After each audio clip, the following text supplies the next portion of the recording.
All right, boom, we're live. Welcome back to the Wandering Bear Sports Podcast, the number one sports podcast in the world. Today's very special guest is a Super Rugby winner, Shoot Shield winner, Mitre 10 Cup winner, Hugh Roach. I practiced that for Oh, ages, and it wasn't yeah, it yeah, wasn't as yeah. good as I thought it was going to be. But That was a good intro. Good intro. Best podcast in the world and the moon as well. mate, Best I'm ever. I'm just going to keep saying it till it comes true. How are It'll you? happen. How are you, bro? Where? Firstly, where in the world are you at the moment? Yeah, so I've been bouncing around. So I was in New Zealand for a little bit. I got injured there just before taking up a contract in London and sort of got there in London and didn't work out. So I bounced back to Sydney and then did a bit of rehab for my foot in Sydney. I went over across to the Crusaders in Canterbury. I played a game there and then bounced back to Australia. And now I'm in Sydney and then I'm off to the US. So Beautiful, mate. So been you've a been been a a bit of a ride. nomad the last couple of years. Bit of a nomad. Yeah, that's true. Yeah. Mate, I got a lot I want to talk to you about. Unfortunately, most of it's not PG rated, so we'll save that to Saturday. Yep, we will. Yep. How did you find 2020? I don't really like talking about COVID and all that sort of stuff, but what did you learn from it? How did you find it? And have you had any personal takeaways from it? Yeah. So through 2020, I was actually injured and I was nursing an injury. I broke my foot. So it's a little bone in your big toe called the sesamoid. It's only a little pea-sized little thing. Yeah. And for a front rower, it's really important. Obviously, with scrummaging, you put all your weight onto that. So I was nursing that for quite a while. They told me I need to get surgery for that, but we went the conservative route, so we didn't have to get surgery.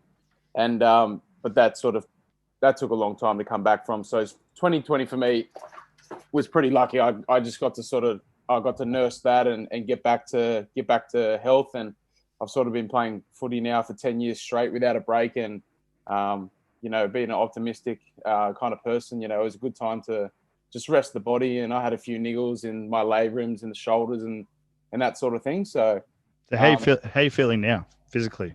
so I'm feeling really good now. I've had a really good opportunity just to recalibrate and start again and work on a few things that I think they were lacking, that you just can't do during the season. You can't put on strength, you can't put on size because Yeah.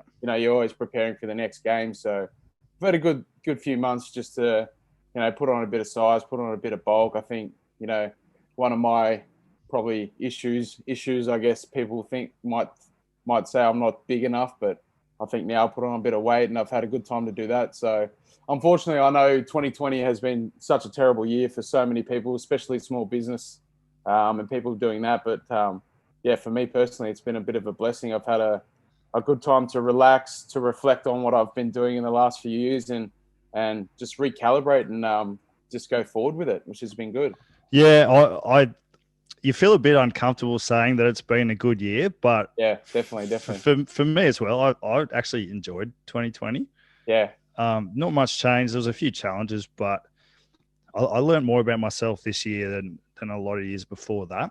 that's right. Yeah. One of the things that I obviously talk to you all the time, and one of the things I've noticed that you've done this year is you've kind of made the jump to after footy while you're still playing by starting your own business. Did you want to talk a bit That's right. about Yeah. that? I will talk about that. I also just want to plug RUPA, the Union for Australian Rugby. Yeah. So they give out a grant every year. I believe it's about $5,000 for T&E for all the players, and I think it's so important for everyone just to have something else to back them. And What's T&E, so brother? T&E is training and education. So you can use that. So you can do an apprenticeship. You can go to university. You can do whatever you like with the money. Yeah. As long as you're passing the courses, they will front the bill for that. I think it's $25,000 for everyone. Do Um, enough? Is that per player? that's per player, yeah. So So, do many boys do that, or is that more of an uncommon sort of thing? no, I want to say the majority of people They do. take that up on something, Yeah. and so they also try and do things where if people aren't using it, they might bring someone to come in and do a truck licensing sort of thing and do an apprenticeship, and the boys will get stuck into that. Like the country boys definitely get stuck into that sort of thing, which is cool. Yeah. So I started around 2011 is when I first started, and I had no aspirations to do anything academic or go to uni or do anything. My entire goal was to be an athlete and to play. And it took me to 2014 to just sort of sit back and reflect. And you can only play for so long. The bubble will burst, and it bursts for everyone.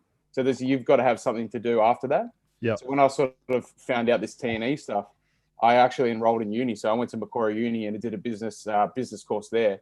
Which you've just finished that? Yeah. So I just finished that a couple of weeks ago, which is cool. Mate, that's awesome. Started in 2014. I mean, it's not when you finish. I guess it's if you finish or not. Australian Van Wilder. Yeah, I didn't want to leave. It was pretty fun. But so I guess that's the first part of that. But also, when I got injured in New Zealand, I went over to London, and when they saw my broken foot, they saw how much pain and sort of anxiety around contracting and negotiations and finding it really hard to sleep and a lot of pain, inflammation. And so often the answer to that is to take a lot of pills, painkillers, sleeping pills. Fortunately for athletes, we get to, as rugby players, get on a plane every week and travel somewhere else, and it's all la-di-da. But unfortunately, you're going through time zones and you need to take sleeping pills, painkillers just to reacclimatize so you can be at your best on game day. And for me, I wasn't playing because I was injured, but I was in a shitload of pain. So I found this product, CBD. So it's an extraction of marijuana plants, no THC, no psychoactive ingredients like that. So THC is the stuff that gets you high, basically. Yeah, so THC, if you smoke marijuana, THC is the stuff that's going to send you to Pluto. But CBD's got none of that stuff, and it's rampant in London. When I was there, it's you go to a coffee shop, you get a coffee. They said you want a couple of drops in it. You get like a little soda can. It'll be filled with CBD, and so I got involved with that, and so I was actually able to throw my anti-inflammatories in the bin. I threw the sleeping pills in the bin. I threw everything in the bin. And I just found a lot of relief from it. Yeah. So when I came back to Australia, I sort of thought, well, right now the legislation isn't what it is around the world. In Australia, unfortunately, they're a little bit behind. I think they vote for it in July. So they are. So there's something on the books for that to happen potentially. Down the track. Yeah, potentially in July-ish sort of time. But we're really behind in Australia on that sort of thing. Yeah. It'd be a huge tax incentive for the government, especially going through COVID and absolutely. Giving everyone all the money because they had to, because everyone's shutting down. But so we started our business with my business partners, my brother and my father. We've got a couple of investors. It's going pretty cool. I'm actually wearing the shirt right now. Beautiful. Pure Athletic CBD. That's the one. Pure_athlete CBD. Pure athlete. That's the one. Yeah, have to wear it, have to plug it, plug it. Absolutely, bro. We'll share that for sure. And so it's pretty interesting. So this morning before I jumped on this podcast, we were going through the website and just tweaking a few things. But it's I thought it was just really important as an athlete, and for anyone who's younger, who has aspirations to be an athlete, there's that bubble is going to burst, and you need something else to do after it. So if there's any advice I could give to younger people, it's definitely that. How relevant was your uni degree for starting a business? Or have you learned more actually doing the business side of things? I think so. I really lucked out. My father's extremely intelligent in what he does in a business sense, and also my brother's done an MBA. So I had guys around me that knew exactly what they were doing and how to get it done. And my sort of side was sort of the athletic side and my contact list and that sort of thing. But for me, it's a learning experience every day, and that's when you get stuck in a rut, or not a rut, but when you play football for so long, it's it's sort of like it's a roller coaster at times of emotion, but it's the same old thing. Yeah, it's just been really, really cool to just venture out into uncharted territories and get involved with that. So it's been really fun. Yeah, mate, that's a good thing. You and I both know guys that have only ever done rugby, and they only ever do rugby, and they retire from rugby and they go into coaching or admin or something like that. So if I could give, as I've obviously never had a rugby career like yourself, but if I could give anyone any advice, it would be do something else. And I think a lot of the good players have something else on the side. Definitely. Um, what age were you when you made your Super Rugby debut? Um, would have been 2014. So yeah, 20, 21, How I was talking 21. to, I just talked to Tafu Piloto now yesterday, and I'm super interested in this sort of things in terms of in terms of the mental approach to sport. How how did you get through that? Because that's a pretty stressful thing for a 21 year old to do, Yeah, particularly in that team. yeah. Was that the year you guys won the title? Yeah, so when I made my debut, we actually the team won the title. Yeah, that year Yeah, you went into a Super Rugby winning team. yeah. How was your mindset for it? How did you feel? How did you get through it? I guess for me, like, and I was speaking to someone about this actually just the other day. I think when I was a lot younger, like I was a bit of a headless chook, to be honest. Like, um, I didn't really appreciate the moments that I was in, and I sort of, I was pedal to anyone who's ever trained with me or played with me knows this that I'm 100% pedal to the metal. Or drank with you just quietly? That's true as well. That's true. Yeah, we drink till it's all gone. That's definitely true. But I think I think when I was younger, it was sort of, I didn't really appreciate the moments, and it was just pedal to the metal, and I thought I dealt with it pretty well.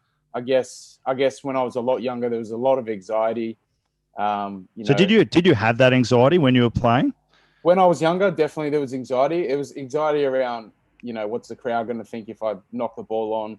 And there's a lot of opportunities in the game that you can't worry about the consequences. Like you just have to get that instinct and make it happen. And if it happens, it happens. But that's something that comes with experience and being in those moments a lot more. And I think when I was younger, it was sort of, you're a bit scared to make bad decisions or to you don't want to fuck the team You up. don't So want to fuck up in front of yeah, everyone, basically. And I that's was I right. was Yeah, talking to Taf about this yesterday, and for those who haven't thrown a line out before, yeah, yeah. you're coming on in your first game. He actually made his test debut before he played for the Waratahs, That's right. Yeah, yeah. That's right. and Yeah, coming on in a full house in an important game, and your first line out throw is to the tail. yeah, It's a bit windy, bit wet. You're against the Bulls or something like that. yeah, There's margin for error. You could fuck it up. yeah, What was your process for that? Were you just did you think about the external things, or were you just purely yeah, focused on the process of throwing the ball, the call, yeah. all that sort of stuff? Yeah. So yeah, my debut was against the Lions in that very successful 2014 season, and as everyone knows, when everyone's winning, everything's great. Everyone's a fan. So we had a packed house when I made my debut, which was really, really fortunate to do that. And I came on to throw a line out, and so my internet came out, so that's No, my it's bad. it's all Yeah. good, man. So Glebe is so a the third smart world teams, country. so the smart teams, so smart teams recognize, moments in the games and important moments in the games, and those little things can, momentum's a funny thing. If the momentum can sway, it doesn't matter what the scoreboard is. So our hookers should be coming on not to throw a ball, and if they do come on, they should be throwing to the front as well as a prop. If they come onto the game, they shouldn't be thrown straight into a scrum, especially not a scrum down on your 5 meter line. Yeah, when you're defending. Yeah. Yes, I couldn't agree Um, more. so fortunately for me, I love the moment and I love the sort of pressure. I feel like I perform better when there's a bunch of shit going on. But Yeah. so I came on. I was lucky enough. It was a packed house against the Lions. Where everyone was winning, and when you win, everyone gets on board. So I came in, and my process is so I get the ball. I flick the ball around in my hands a few times. The little pump that you pump the ball up. Yeah. So I find the pump with my. So I've broken this right pinky. Ooh, It's yucky. at a really crooked angle, but it's actually quite good for me. So I always know that I have to put my crooked pinky on the ball pump. So Yeah. I've always got the same place on the ball. So I know that's my process. Yeah. I'll always stand behind the line, and then I always walk up to the line with my left foot in front, and then I'll put my right foot. I've got a solid base, everything's solid, and then finish with your hands high. And that's my process. And if something happens, if something goes wrong, I have such a set down process and a way of thinking that if something breaks down, yeah, it's really easy to figure out where that broke down and why it broke down. Did And that that's and that, change? Did that change from the start of your career to now? So at the start of the career, I didn't have that. I didn't have that process. So when something went wrong, which it often did when I was younger, I had to really, really work hard at my throw. But as I got older and I got a little bit wiser, and you start talking to people who are great at their sports, not just rugby, but every other sport, they all say the same thing. You need a process. You need something to fall back on.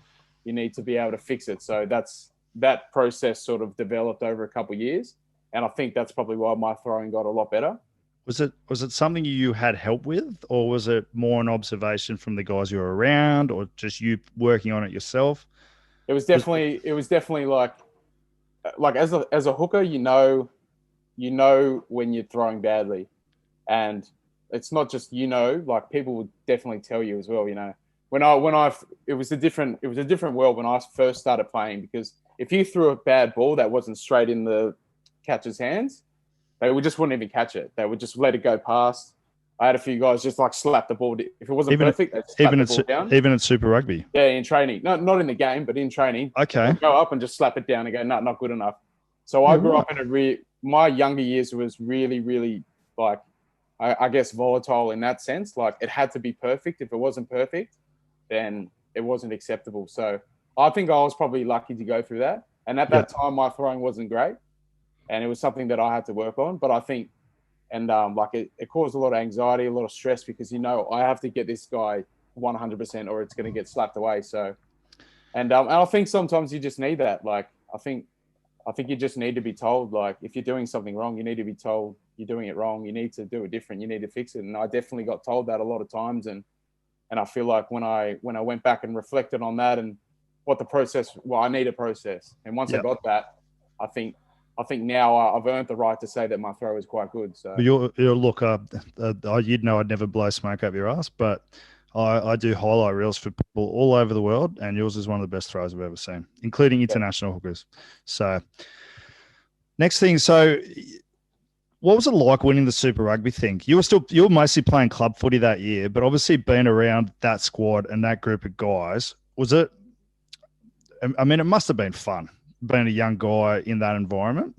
I'll tell you what, it was fun. It was fun when we won it. Like winning is fun. Losing is definitely not fun, and we're all in it to win it. So the season was a really, really hard, grueling season. The timelines at that time were different as well. So Shoot Shield used to have like a 4-week break, and then from there till like it must have been like a 12-week preseason. It was a really long preseason. There was no NRC, there was nothing else. It was just a really long, drawn-out process. But that was good because you could build into it. Yeah. You start a bit slow, you get a bit crazy, and then at the end of preseason they start building back up again. Whereas now it's a 4-week preseason or a 6-week preseason where they bash the living shit out of you. And it's crazy straight away. And because it's a global game, because people are playing Wallabies, they're going overseas, they're doing this, they're doing that, they're coming back.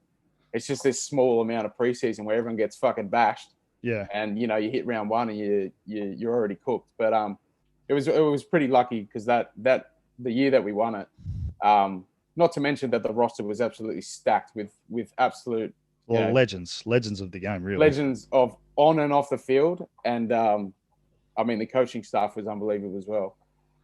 Just absolutely top of their game at leading people. Rallying people around each other, and that was all really, really good. And no, it was a good time. It was really, really tough for me being young, and everyone had been in the game for a long time, and they were the best of their craft, pretty much all around the park. It was it's quite humbling because you go from being really good at Shoot Shield, you're kind of a big fish if you want to put it that way. Yeah. You come into another big pond, you're the little fish, and you have no say in anything. So it's a little bit daunting in that sense, but at the end when the team won it and you get to be in the change room and lap that up, it was really quite special. Who went the hardest on that silly Sunday weekend, if you can say? I just think everyone just really enjoyed themselves. Like it was kind of like a weight off everyone's shoulders. It was the first time the Tars had won the title. There was a lot of pressure on us just because the roster was looking, obviously really good from day one, and there's a lot of expectations, and I mean there was no that year specifically. There's been other years where there's been stories and stuff, but like that year was, it was just special. Everyone just behaved themselves, and it was good. It was good fun. Look, I believe you. Many others probably wouldn't, but hey, so from there, you went. So, how many years were you at the Tars all up? It was 8 years. I was about six and a bit. So a bit. What? I don't know if you want to talk about this or not, but what ended up happening there that made you go? Because you went to the Rebels, didn't you? Yeah, I did. I went to the Rebels after that. Yeah. Yeah. So, how did you find the Rebels in comparison to the Waratahs? And not directly comparing individuals, but is it a similar culture? How did you find the coaches? They're obviously, all rugby players tend to be good blokes, so I'm sure there was a lot of similarities there. But how did you find going from Glebe to Melbourne? That's right. Well, I went from Coogee to Melbourne, but oh, you were living Coogee at the time. Yeah. I saw the writing on the wall, so I just said, fuck it, I'm going to live in Coogee for the next season, and then I was out of there. But, enjoy it, make the most of it, kind of thing. Right, yeah, just next to the Pav and the Coogee Bay there. It was a good time. It's a tough place, mate. It's a tough life. Tough place to be. Someone's got to live it. But no, Melbourne was good. I did actually really enjoy Melbourne, and I wish I was still back there. But no, they it was different. It was different because we had South African coaches down in Melbourne. Who was their head coach when you were there? So we had Dave Wessels, incredibly intelligent individual.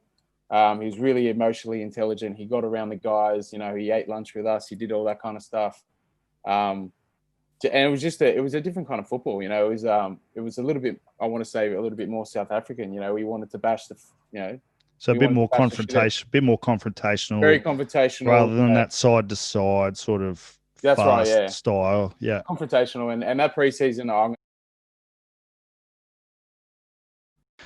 right, recording's back on. So we're just talking about Melbourne and how you found the whole style of footy and the training and all the good stuff. Yeah, so I've done a fair few pre-seasons over the years, 10 or 11 or whatever the counter is up to now. It's quite a lot, but I just think, Melbourne's it was probably the hardest pre-season I've ever done, just because of the way we wanted to play as a team. Very confrontational, very fast around the corner, just brutal, brutal. And what comes with that is the training is brutal as well. So we were smashing each other every day, trying to get the best out of each other, and which is I'm not going to sit here and say it's the wrong way or anything. I thought it was really good, and they're very analytical down there as well. They had a saying, it was, the eye in the sky doesn't lie. So, you're on the sideline taking a breather, everyone's going to see that. So. Yeah. It's about working pedal to the metal all the time, and that sort of training gets really taxing. But we had a really good roster as well, and unfortunately, we didn't go the way we wanted to go. But the year down there for me, I really had a good time, and I thought the coaches were exceptional. To be honest, I'm obviously not back there, and there's no ill will or anything, but I thought the coaches did a really, really good job, and I thought they did a really good job in the last little Super Rugby, whatever they called that COVID one. I thought they did really season. Well.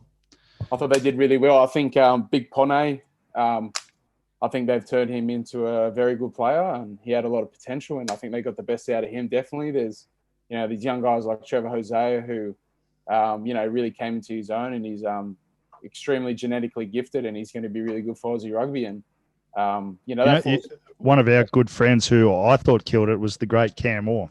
He really had a name for himself this year. I thought he did as well. He was going to be my next one. I don't know what he's been eating down in Melbourne. He's put on some bulk. I just spoke to him the other day.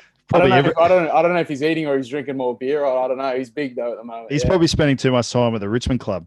Yeah. Speaking of that, John, what a place that was. That was a good place. So I lived in Richmond down the road, so it was very easy to go down there and have a good time. Look, I spent the NRC there in 2015, and look, it was so it was really interesting to see the cultural change from 2015 to 2018. Yeah. So I was there when Tony McGann was there, and then I came back and did the trial when Dave Wessels was coaching in 2018, and man, it was a different place. It was. I I certainly improved my drinking in 2015. Yeah, your piss fitness went up a lot. Oh, Yeah, absolutely, absolutely. yeah, yeah. All right, so you've gone from Melbourne to New Zealand Mitre 10 Cup, Yep, and not only have you gone to Mitre 10 Cup, you've gone to the best team in the Mitre 10 Cup. yeah. What was that experience like playing for Tasman? Firstly, I hear it's a beautiful area. It They're is. Yeah, connected to the Crusaders franchise, which is obviously one of the most successful sporting teams ever, really, yep, yeah. in any sport. What was the experience like going there? How did you find it? So firstly, I don't watch the Mitre 10, admittedly, at that time. So I really didn't know where I was going. I was just looking for another opportunity just to play some rugby in the off season because that's the time they play in the off season. Yeah. So I just sort of took it how it came. The place where they are is Nelson, so it's the top of the South Island, just across from Wellington. But like how I was so naive that I was googling, Tasman, like where's Tasman, and then I was obviously looking at the wrong place, and then I rocked up in Nelson, and how New Zealand is, it's obviously quite wet and it's quite cold, and so I flew in on this little tiny little jet and got there. It was pissing down rain. I went, oh god, what's going on here? Because I don't go well with the rain, obviously, and throwing line outs and doing all that's not the best when it's raining. But I got there and my host lady picked me up, lovely lady, Susan was her name, and she took me home first night, cooked a massive meal, cooked a big roast, said whatever you need, I'll take you to the bank tomorrow. We'll sort your bank account out so you can get your money going. I'll take you to the phone place, get a phone, just literally just did everything for me. And she was working a full-time job too. So, in her break, she was doing that all for me. And, just straight off the bat, I was like, well, I mean, this is why New Zealand is just held in such high regard. Like they are just people, they're just like that. And so when I rocked up to the team, I really, I was a little bit shy and, didn't know how it was going to go. And they just, they welcomed me with open hands. They spoke to me straight off the bat. All the players were super nice, super keen to have me in. And the whole, I was the only Australian there. We had a little international club. There was myself, another player, Japanese halfback, and then there was another halfback from Wales. And then everyone else were Kiwi. So we had this little thing going on. But super nice. Got me involved in, choosing plays and a bit of a leadership role, which was really cool. That made it a lot easier to transition from a no one into, something in the team. And I just went, and it was a good refresher. I live just right next to the training field, so I could just do my training, go home, recover, relax, and then do the same again. And I didn't have any idea about the team going over, who was on the roster, who anyone was. And obviously when I walked in the door, I'm recognizing, there's Liam Squire. Well, I used to have a mullet in high school because he had a mullet. And I'm like, Jordan Taufua's over there. Dave Haverly's over there. Tyrell Lomax. Oh, he was in Australia, but now he's here. Now he plays for the All Blacks. That's pretty awesome. It was just big names everywhere. And even in the coaching staff, big names. So it was a bit of a shock, but I had a fantastic time. And just the way they are over there, their culture is, I don't want to say that they don't care or anything, but they're really family orientated. They just live life as it should be, relaxed and fun. But when it's time to work, it's time to work. It's time to, as they say, do the mahi and then get into and they're very cultural and they get around their culture. And, when it's game day, we're on. So, that was probably the biggest difference, I think. In terms of the rugby, how did you find it? So I've watched rugby from all over the world now, doing what I do, and I look at Mitre 10 Cup, and to me, it's the most fun to watch. Yeah. How was it to play? And I will eventually compare it to what you've done in Australia, but in terms of the rugby, the training, how did you find it? Was it a step up? Was it comfortable? Was it a step down? Like, what was your thoughts on the rugby side of things? I think New Zealanders now. I've been in two teams. I think New Zealand they're incredibly detailed about everything. There's nothing ever on a football field just accidentally happens. Like everything's planned for, everything's detailed. So, it's all about the mind. Nothing happens randomly. So, that was little bit of a shock. Like it was so much detail to take in.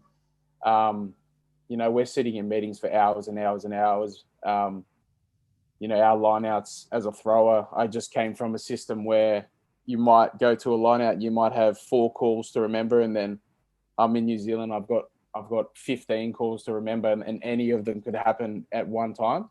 So just to cut in there, how did you go about remembering that stuff? Do you write it down? Was it just a repetition thing? Yeah, for me, it's I write it down. So I've got a little book. I've got a black book here. This is a different black book, unfortunately. But I do usually have a little book here, and I usually go through my line-out calls, and I'll write them. I'll sort of say, it's a 4-man, and this is the options, and then it's 6-man, these are options, 7-man, these options, and I'll just continuously write them down. I have each week there'll probably be 10 pages full of just the calls. So you would write them over and over and over again. Over and over. Yeah, that's just how I used to learn it. And so our Mondays were really, really, we wore sand shoes on Mondays because it was a detail day. But we would have our lineouts. And this is actually probably another big difference as well. So we would walk through our lineouts, then we would go up on the lineouts. But there was no hassle. If you missed the throw, if you missed the lift, if something went wrong, it was a non-issue because it was a learning day. So I think that really helped as well, because not only have I written everything down and it's stuck in my mind, now I can actually, put it into practice, and that actually, concreted what I've been writing down into my mind because I've actually now done it. So they had a designated learning day. Yeah, Mondays, always Mondays. Yeah, and that was for everything else, for our plays around the field. That was line out. Was it full steam ahead or more of a walkthrough type thing? Walkthrough, sand shoes. Okay. Is that the first time you've ever seen that? It's not the first time I've ever seen it, because it's been implemented like at the back end of seasons in other teams. So I won't sit here and say that no one else does it, because everyone does it. It was just Mondays was their day. So in other teams I've been in, it's like a Monday could be a full on day. But over there, Monday this is a walk day. And for me, coming from, being pedal to the metal, I'm like running around in sand shoes and trying to like score tries and stuff. And everyone's like, whoa, it's not about that today. So I actually had to get pulled back a few times and just say, it's not about that today. It's about walking.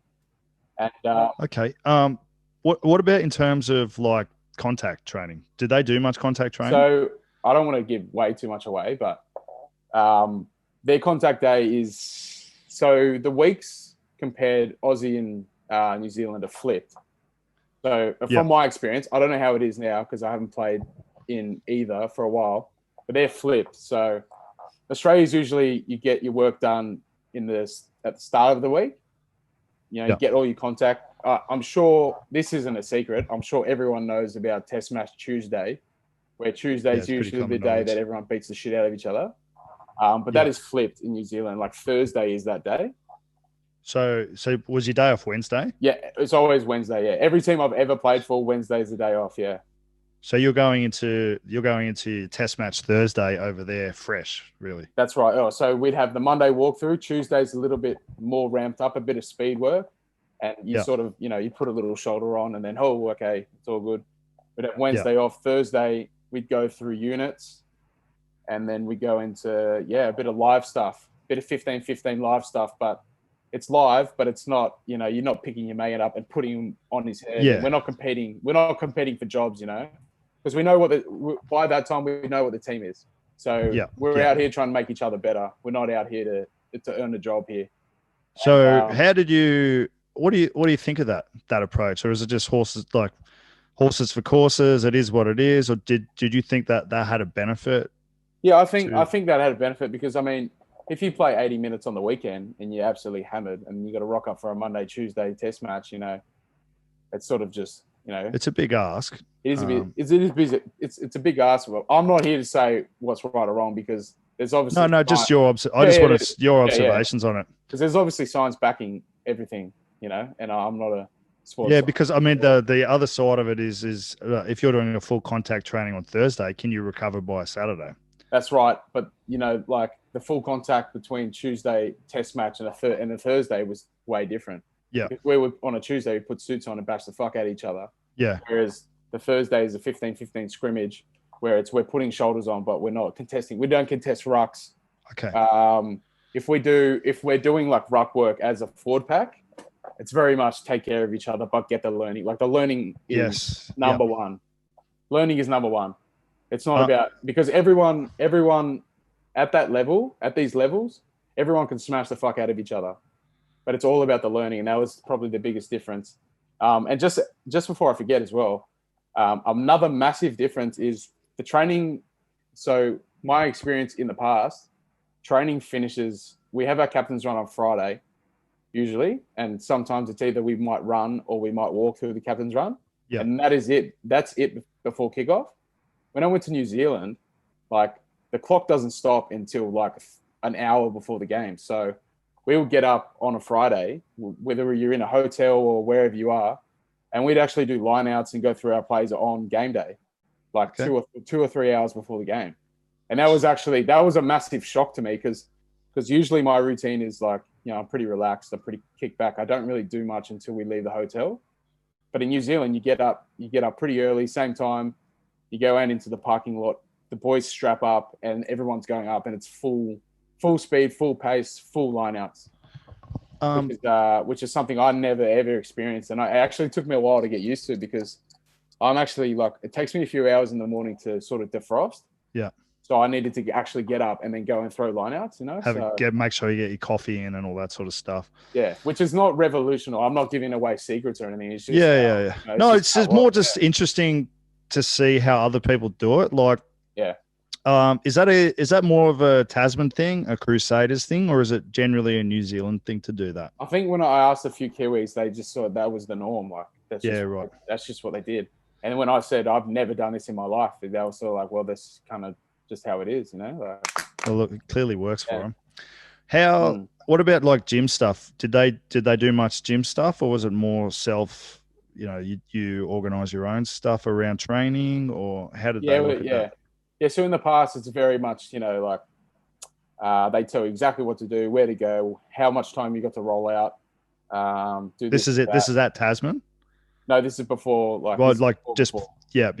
And then in New Zealand, it's like, it's a lot more autonomous. Like you need to get what you need to get done. And, you know, they put the onus on you as athletes. I'm sure with younger guys, they would tell them what to do, but sort of my age and a bit older, like, you know, if you don't know by then about your own body and how to prepare properly, you know, you're never going to learn. So it was a lot more autonomous. We could just pick what we were doing, pick and choose. But for me, and I know how I am, I'm pedal to the metal. So I was always training harder anyway. But a lot of guys, especially if they're playing 80 minutes and they're putting their hands in the trenches and breaking their fingers and breaking their heads, like they needed just a day or two to just, you know, get on the watt bike and sweat out a bit of demons from the weekend and that sort of thing. So, you know, it's a lot more autonomous. You get what you need to get done. And so it was more, sorry to interrupt, bro, but it was more like get the job, whatever you need to do so that you can perform on the weekend. Yeah. That's what matters here. It's not weights for or training for the sake of training, which I've seen quite a bit in some places. It was more. It's nothing new. Yeah. What about the boys? How do they compare to Aussie boys? Are rugby players just the same all over the world? How did you find it off field? Did they do much? You know, did they have a beer after games? Was it full professional? What's the difference? I think rugby players all around the world. I think all around the world, everyone's kind of the same. You know, like I don't think anyone's better than anyone else. I think we're all kind of the same. Like we all know that what we have to put through preparation, like for preparating through the week, and we know we all go to battle, and we know it's really hard, and you know after that, you know we enjoy a couple of beers, and I think that's just the global thing. Like I don't think anyone's better blokes than anyone else. I think everyone's kind of the same, you know. Okay, that's interesting. That's interesting. I mean, you got to kind of be crazy to play rugby at that level, so it kind of makes sense that boys would enjoy a beer after a game. So you went from there, and then you came back to Australia. Yep. And from there, you didn't have a contract for a brief period. Is that right? So you played a bit for Eastwood, or were you having a bit of time off? No, so I got let go of my English contract from So sorry, that's right. So you went straight from Tasman to London, London. London Irish. London, Irish. So I got released from I failed my medical because I That's broke right, my because you got foot. injured. You got injured in the final. That's That's right. right. Yeah, Yes. Yeah. 5 minutes to go. Yeah, which is a After funny one. I would was have that rather. during that great line break that you made? No, it was great line break. It was. There was No, a good mate. line break. It was a funny one. I would have much rather get hammered by someone and break my toe, but I just took a step and it blew up. So Okay. which is unfortunate. So just But bad luck. it was just a bit bad luck. It was just a thing that happens, But I mean, if that didn't happen, all this other stuff like finishing uni and stuff wouldn't happen. So optimistic all the time. But So you went to London. You came home. How did yeah. you end up playing a game for the Crusaders this year? How did that happen? So yeah. So when I was in London, I went and saw the surgeon, and they were just adamant that I needed to get surgery. And then surgery for that sort of thing, if you're a back, it's probably 3 months, but Yeah. for a forward, it's 6 to 9 months.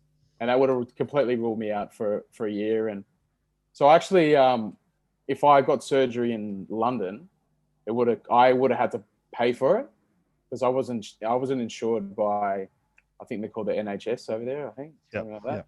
And I also potentially wasn't really covered by, or I was covered in New Zealand, but I would have had to go on this massive waiting list of months. And by the time those months went past, I get surgery. Then it's on top of that more months. Yeah. It was too long. So I actually came back to Australia to get surgery because everyone told me, oh, you need it. And I actually saw the old TARS doctor, Sharon Flowerhive. So she's been the doctor there for 1,000 years. And I actually shout out to Sharon. Shout out. So I just saw her about it, and we just talked about it, how I was going to get it done. And I went into the Dr. Wines, his name is. Shout out to him as well. Good man. He just said, mate, I've seen this injury a lot of times, and definitely I've seen it in Waratahs players as well. You're going to be fine. So, you just keep doing you, and you'll come back. And to be honest, it was like a really long process. I was really not confident in my toe, and for a really long time. I had a good team. Nick Batcher, shout out. His brother's the coach of Eastwood. The great Benny Batcher. A couple of stories about both Batchers, but I could imagine. So Nick Batcher's a physio, so he took care of me when I came back. Excuse me, I get some coffee. Okay. So he was looking after me, and for a long, long time, I wasn't feeling it. It was really, really sore, and you start doubting yourself. Anyone who's had an injury will tell you the same. You start doubting yourself. You get a little bit down about it, but it actually started to take a turn, which was really good. And it was just one random week. It just started to feel really good. And the reason why I ended up at the Crusaders was I would never wish an injury on anyone else. And the person who got injured is actually a really good mate, Andrew McAleer. He plays for Tasman. So I would never wish an injury or anything like that on anyone else. But that presented me an opportunity to go over there. And so Andrew Goodman, the Godfather, he's a legend in Nelson, and everyone loves him. And he's just gone back to back with Tasman, and he's a Tasman legend. I got along with him really well, and he sort of just called me up and said, "Hey, unfortunately, Drews has had a bit of a thing with his calf. Do you want to come over and train with us for a little bit? No promises or anything. Like, you just come over and train." And at that time, I just said, I'm kind of not really doing anything 100%. Like, whenever the plane is, I'll get on and I'll be there. Didn't even pack a backpack. I just had a sling thing, went over there. No expectations, and met the whole team. Team, unbelievable. Crusader guys, I can't speak any highly of the entire locker room, all the coaches, everyone in the front office there. They were just unbelievable. And especially being Australian, if there's any hostility there, that's squashed, because as soon as I got in the building, it was like I've been there for years. And so he got me in the building, and we had a day of training, and I guess I trained quite well. The toe was, it was a little bit, it was the first time I've been back in full on super training, and I could definitely feel it, but it wasn't too much. And we had a meeting on the Thursday when they announced the team, and I was in the, they do highlights for each person who's in the team. So 1 to 23. So when they announce it, they put it on the board or something. Yeah. So it'd be like number one, whoever it is. And then it'll be like a little 2-second highlight package of whatever they've done, or like a picture of them. And it got to 16, and I got to like 15 and stuff. I was like, oh well, I mean, this has been such a great experience. Like even if I'm not playing, this is a godsend. It doesn't matter. And then it got to 16, and then it was me playing for Tasman, and I just sort of like just didn't know what to say. And a couple blokes I didn't even know behind me started patting me on the back, and I was like, fuck, this is like pretty surreal. Like just what I've just been through with my foot and being released. And you know, when you get released from a contract, they don't give you the money for the contract. And you know, it's just a really cool thing to happen. And that's just kind of how it happened. I think, like, you know, if you're a good person, you know, good things happen to good people, I think. So I think I left a mark on, you know, Goody and all that, you know, being a good bloke and trying and training really hard. And it just sort of came back, I guess. So you've gone for basically being told you had to have a year off to rehabbing yourself. And then all of a sudden you walk into the building at the most successful rugby team in the world. Yeah. How long were you there for in total? I was there for a few weeks. So I got there when they played the Reds in Christchurch. Yeah. So that's when I first sat in the crowd, or not in the crowd, just with the players, and went in the locker room and just got to know people. And shout out to Ed Craig, actually. He played for the Reds that day. So I saw him he's an Eastwood boy. He's a good man. He's a good man. And I just got to meet the crowd as well. The crowd just randomly took me in as well. And I wasn't even playing. I was just walking around in Crusaders kit, and they were all about it. So, I mean, they just love their footy. They love footy. They love people being successful. They love people trying to go hard and do their thing. And it was surreal. It was something I'll never forget. It was just unreal.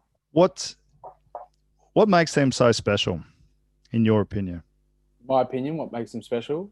Yeah, I mean, you've been in a Super Rugby winning squad team. Yeah. And obviously that was a very special team. I don't want to directly compare them, but yeah. Because I don't think that's realistic or fair. But how did you like what makes the Crusaders the Crusaders? Is it a cultural thing? Do they do things differently off field? Is it a coaching thing? Like to me, I'll say this so that you don't have to. The amount of guys we know who go from an Australian Super Rugby franchise and who have sort of so careers and then end up going there.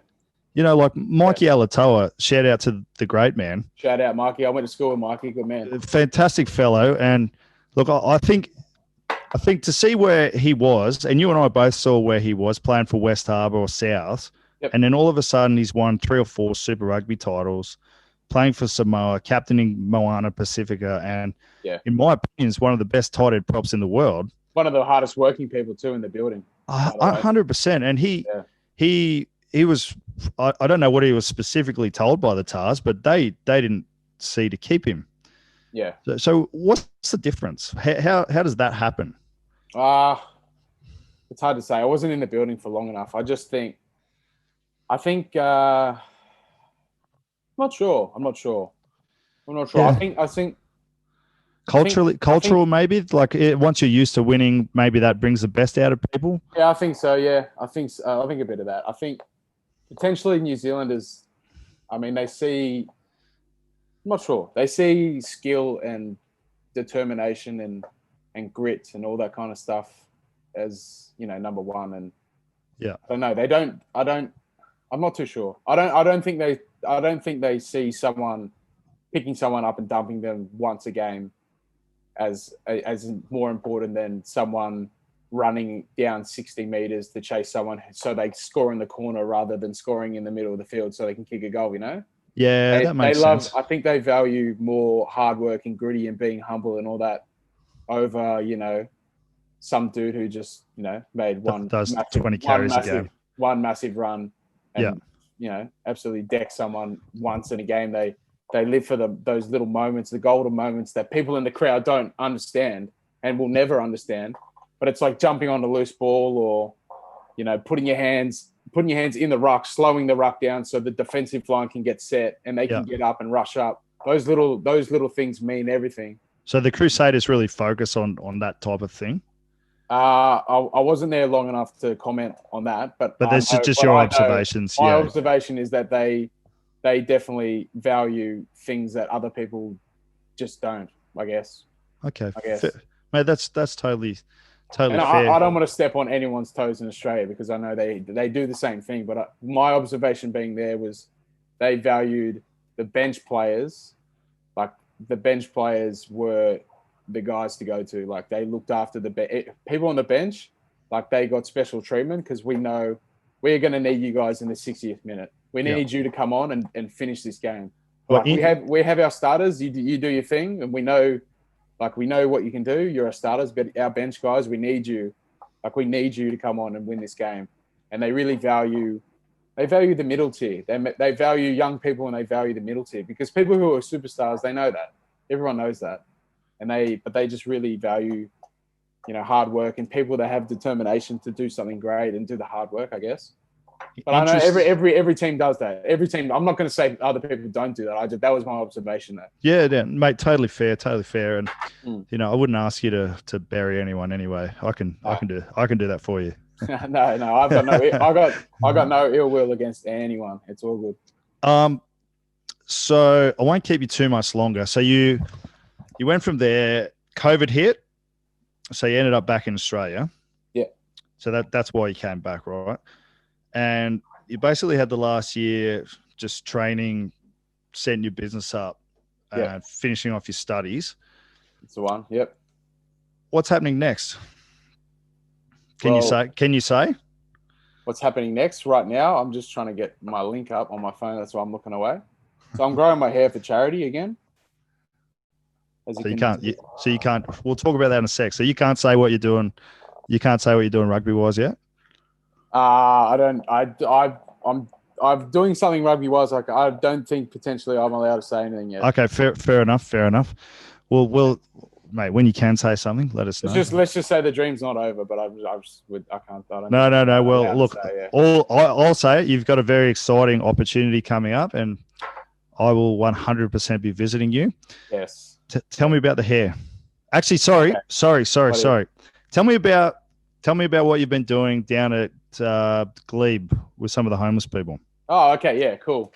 So I had a good chat with actually someone before about this, and it wasn't an argument, but it was sort of like are you doing this, just to get clout? Are you doing this for clout? And the reasoning was like, it's not for clout at all. It's like I'm doing this. I was doing this anyway, but I feel like the awareness part of doing that is just people are going to see it and they're going to think twice, like about people who are in shit situations like that. So I've been training it. I keep pointing down there because it's down the road, but it's the tram the tram goes over these arches, and people live under the arches. And there's a few companies that look after the guys, so they're in really nice swags and stuff, as you can see on my Insta. What's the name of the company? I don't know what the one that does the swags, but the one I do is like it's a Glebe Youth Center. I can put it up. I mean, I guess you can put it up. Yeah, I'll look it up and just fucking share the details when we post this. But so that one is specifically for the youth of Glebe. So I've lived in Glebe for years now, and they look after them, food, education. Just get them off the streets. I live just down the road from a housing commission, and every now and then it pops off, like something happens down there. And so that company is about that. And so the backstory about the post on the Insta was that there's a rugby fields right next to the arches. And every time I run there, they're always under the arches. And they're, when I first went there, I'm like, oh shit, they're like, something's going to happen here. Like, I don't want to leave my wallet around the goalpost. Like someone's going to take it. And there's just never been any issues. They always say hello. They put a shower down at the end of the thing. So they go and have a shower. They come back. People, it's not just me doing it. People all the time come up with food. They come up with, you go to the gas station, you get a little Ziploc bag. It has toothpaste and stuff. They give them out as well. And so I was doing that for a little bit anyway, just as I was running. And I just thought, well, one day I'm just going to just film it and, just get it out there. And actually, I got the idea from a mate, Quade Cooper. I'm guessing everyone on the podcast will know who that is. He did that. Yeah, exactly. Yeah, he did that in Melbourne when he first came down there. He went somewhere. He went to a nice restaurant, I think, or something like that, and had a bunch of food he was taking home. And someone filmed him giving it to someone, and that just popped off, and everyone, the awareness went wild for that. So I just thought, mate, it's whatever reason you do, whatever reason to do anything good, it's a good enough reason. Do you know what I mean? Yeah. That's right. Like, Yeah. I don't think people should be judged for doing good things, and you're clearly doing it for the right reasons, and it can only be a good thing. And like one of the things I've learned from 2020 is that it's always a good enough reason to do good things. Yeah, that's right. And if people are struggling, let's help them out. Yeah, that's right. Let's help them out. And there's a lot of them. At the moment. Mate, there's a lot of people struggling. Yeah. Tell me about your hair. Yeah, so hair, I'll just get on my thing so I don't want to say the wrong place.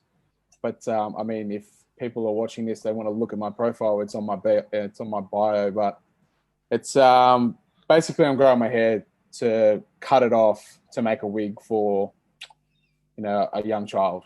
Yep. Or a boy or girl. It's Variety, so Hair with Heart it's called, the Variety charity. So it's got to get to 30 centimeters. So quick backstory. When I was down in Melbourne, there's a place called Mullets for the Kids. And there was a barber in Richmond where I was living, and I went down there and I kept cutting my hair in a mullet. And the owner's like, you keep coming in here in a mullet, like what's the go? And I'm like, oh, it was actually because of Liam Squire, the New Zealand Rugby player. I was like, I actually quite like his hair, so I want to do that. And he said, well, we've got this thing called Mullets for the Kids, and all the AFL players actually do it. Shout out to Mullets for the Kids, look it up. And so I started doing that, and I was playing for Melbourne with a mullet the entire time. And then when COVID hit, I just stopped cutting my hair, and it got a little bit wild. And so the back is like past my shoulders because it was a mullet, and now the front is kind of like catching up to that. So when we get it to 30 centimeters, I'm going to cut it off. They put it in little sections, cut it off, send it away. So is it an auction? Is it something people auction for, or is it just a donation thing, or can other people get involved in this? So you can donate money. You can donate money. But the sole purpose is for me to grow it and then give it off. But you definitely can donate money if you like. Cool. But the whole thing about it is that I can grow it, and if there's money, then great. Yeah. So that's Beautiful. The thing I've been doing. So it's it was really awkward because obviously the back was so long and the front was not long. But now I can I can pony it up a little bit, which is cool. Mate, that's a win for you. You're gonna have to grow that back after. I mean, I'm hopefully I don't cut it off and it grows back after I cut it off. I'm worried about that, but we'll see how we go. You get Rogaine, mate. Rogaine. Shout out Rogaine. I'm almost at that point myself, to be honest. Yeah. A few more questions, and it's just some rapid fire sort of stuff. Yeah. Beer or wine? Oh, what's the setting? So you're like me. It depends on the scenario.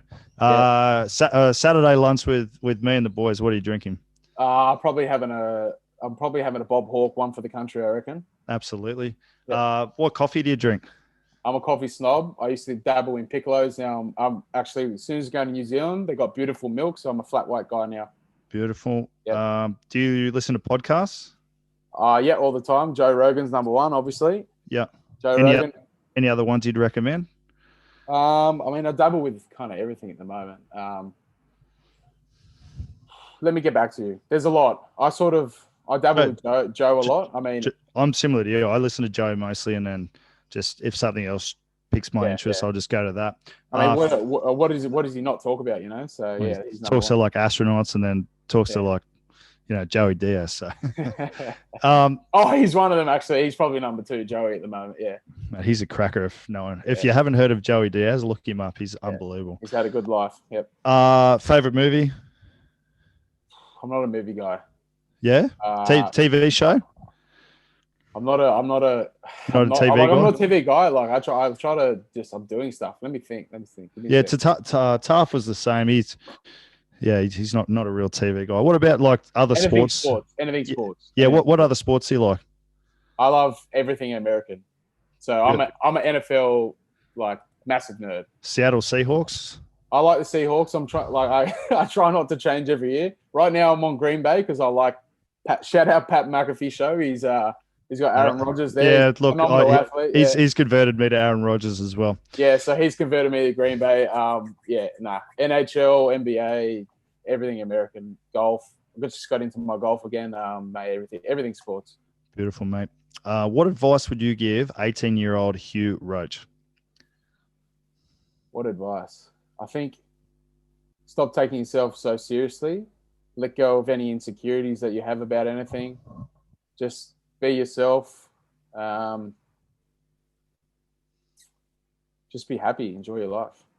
Enjoy your life. If set yourself a goal, work hard towards it, and don't take yourself too seriously. Just get it done. Mate, that is a sensational way to finish. How can people find you online, my friend? Online, I'm an Insta guy, so just my name, Hugh Roach. At on Hugh Insta, Roach?